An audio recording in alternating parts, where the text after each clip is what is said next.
la scène, je ne sais pas, ce genre de choses. On y va? On est parti? Je suis lancé, ma belle. Allez, on commence avec la Ligue 2. C'est la 25e journée qui a débuté hier avec 9 matchs au programme, dont Nîmes qui s'est imposé à domicile face à Niort pour ressortir de la zone rouge. Et après 5 victoires à domicile, Clermont a chuté malheureusement face à Auxerre. Et dans le derby lorrain, Metz a réussi à arracher le nul dans le temps additionnel. On regarde le résumé avec une touche féminine. Et ça nous fait plaisir avec Anne-Sophie Bernadi. Comme le maillot de ses joueurs, le ciel de Metz était grenat hier soir. Interdit de stade Marcel Picot, les supporters messins avaient quand même fait le déplacement autour du bus en direction de Nancy. 55 km plus loin, leur présence manquait déjà. Bien sûr qu'on aura une pensée pour les supporters messins qui vont nous suivre de leur maison.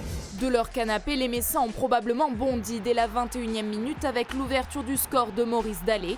Mais à Metz, les joueurs savent tenir leurs promesses. Il cherche une solution difficile, ce centre, Bekamenga! Christian Bekamenga aurait pu inscrire son 5e but lors des 4 dernières journées, mais il est finalement attribué à l'Anglais contre son camp. Un partout, Metz reprend espoir jusqu'au retour des vestiaires, à peine 1 minute de jeu en seconde période, et Dallet refait parler de lui. De buteur, il se mue en passeur, un centre en retrait offre à Loussamba son 2e but cette saison et l'avantage à Nancy. 2-1 jusqu'à la 90e, plus rien ni personne n'aurait dû inquiéter les 19 000 supporters nancéens de Marcel Picot. C'était sans compter sur Romain Métanire.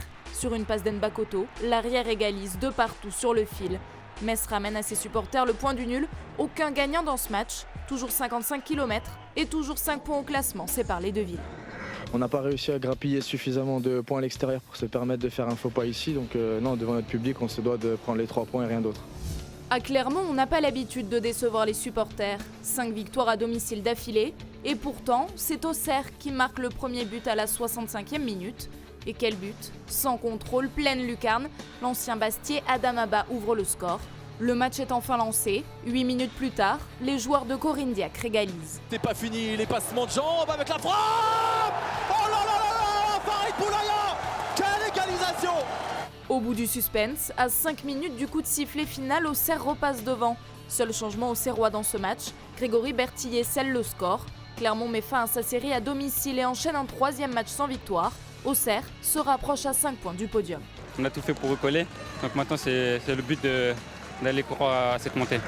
Choc des extrêmes au stade Bonal, entre le Red Star, meilleure défense du championnat, et Sochaux, 2e plus mauvaise attaque. N'en déplaise aux statistiques, c'est la tête d'Adolphe Tekeu qui ouvre le score sur corner dès la 6e minute. Il faut attendre la 2e période pour voir le Red Star donner raison aux statistiques. Florian Makedjouf inscrit son 2e but de la saison à la 59e minute sur une magnifique frappe enroulée.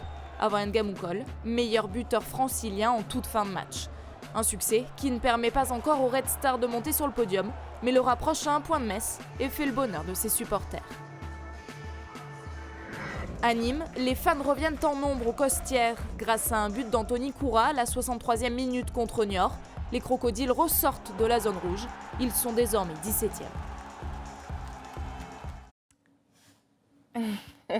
Bah oui, je le prends le portable, je le prends toujours, je peux pas m'en séparer, même le tien, je le garde. Je connais pas les codes en revanche. Allez, les autres résultats de la soirée de Ligue 2, 25e journée. C'est Dijon qui jubile puisqu'il nous joue que lundi contre le Havre.